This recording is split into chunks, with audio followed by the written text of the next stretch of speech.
Hey, welcome back to No Hype Beer Reviews. Unless it's your first time, then welcome. Please consider subscribing. If you do, hit the notification bell, get all the updates.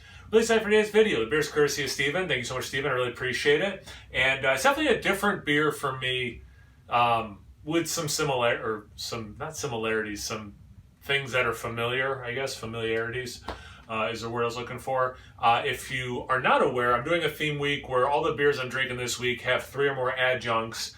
And this one is no exception. It's from Phantom Brewing. I had a brown ale from them, which was good. It was very much a brown ale, and that's a good thing when you're brewing a style. It's okay to deliver that style. So I'm really excited to try a second one. This one's a little bit more outside the box.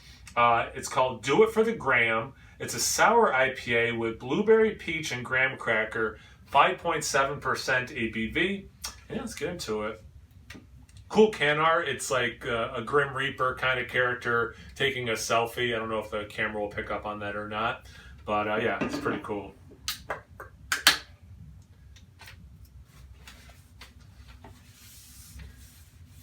So I was nervous because I just had a beer I was going to review explode everywhere.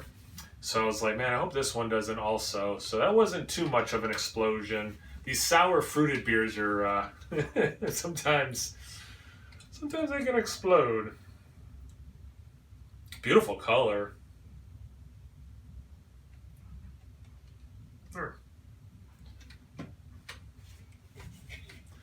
Little OCD. Okay, so blueberry, peach, and graham cracker, 5.7% ABV. Phantom Brewing from courtesy of Steven. All right, so pretty clean glassware. Yeah, I mean, it looks like it has, berries mashed up somewhere in there. I mean, yeah, blueberries from, making smoothies or whatever, like you do blend them up. They have, this kind of color.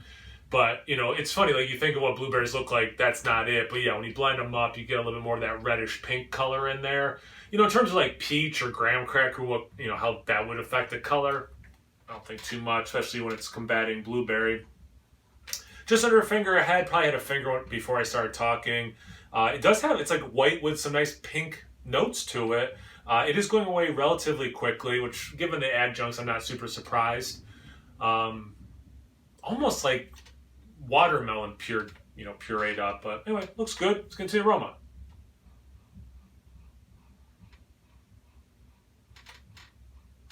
It's not huge. I am getting a little bit of a berry thing. You could tell me blueberry, or actually, interestingly, strawberry, and I would believe you. I'm getting a hair more sour / tartness.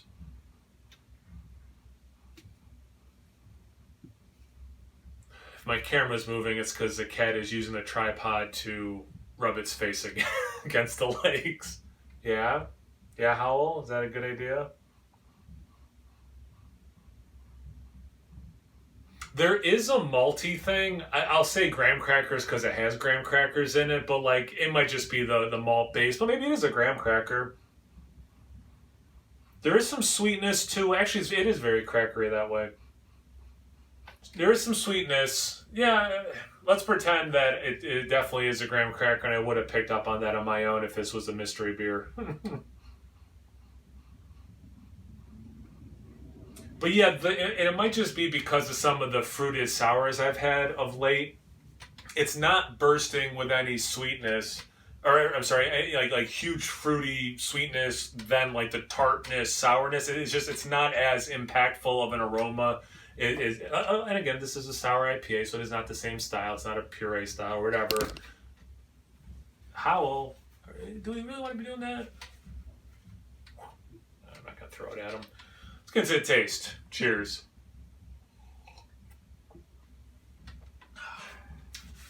I like the taste better than the aroma. And if I had to pick which one to be better, maybe I do have OCD. I'm definitely feeling like this is dirty and it's kind of bothering me. And the cat rubbing it on the tripod, its face on the tripod. I mean, it's really, this might be the most stressed I've ever been doing a beer. Oops, he just did it. Owl. Play with that. Yeah, bat it around. Bat that around instead of the camera. Kind of worked. Anyway, This is where I should edit videos. Yeah, the taste is better than the aroma. It's not, I don't know, like a sour IPA. So like what IPA qualities should I still be tasting in this, you know? Is it just, it has more hops than you would do like a more traditional sour ale? I don't know.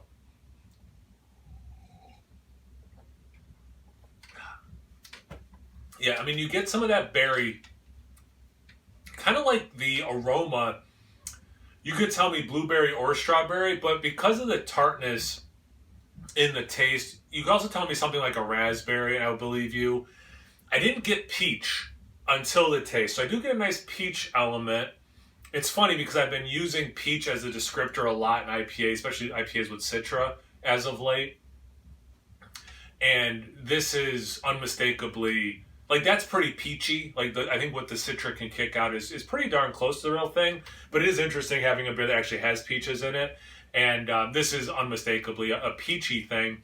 But it's like 90% peach and then 10% apricot. So it does kind of, it's probably just the beer and the other flavors in the beer messing with me. But like there is this little bit of an apricot-y thing, but it is peach dominant.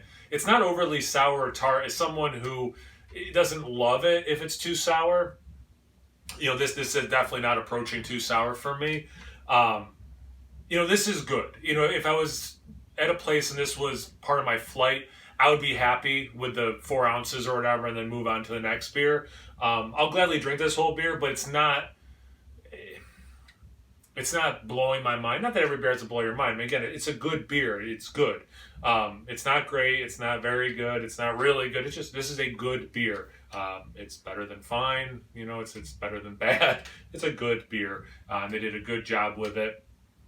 And yeah, that's about all I have to say about it. Thanks again, Steven, for sending. I really appreciate it. Thank you guys for watching. I really appreciate that. Check me out on Instagram and Untapped. It's No Hype Beer Reviews at both of those places. So please like, comment, subscribe, and most importantly, imbibe. Cheers, everyone.